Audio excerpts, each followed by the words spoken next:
said all of our wet ingredients. The recipe says to make a flax egg. So that is if you want a vegan option to your recipe. If that is not a concern for you, you can throw in 1 egg. But I do want to show you how to make a vegan egg. So the recipe says flax. Unfortunately, I didn't have flax in my kitchen this morning, but I do have ground chia seeds, and it works in the same way. So you can use ground flax or ground chia.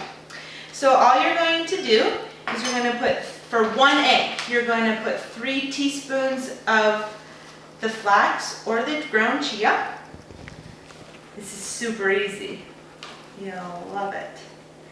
So that was 3 teaspoons of ground chia. And then you're just going to put 3 tablespoons of water.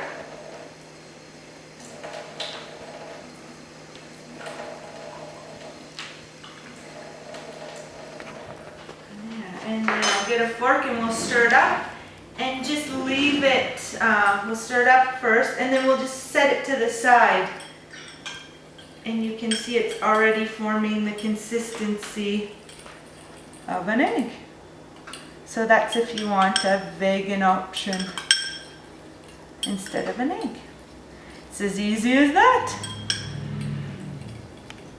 There.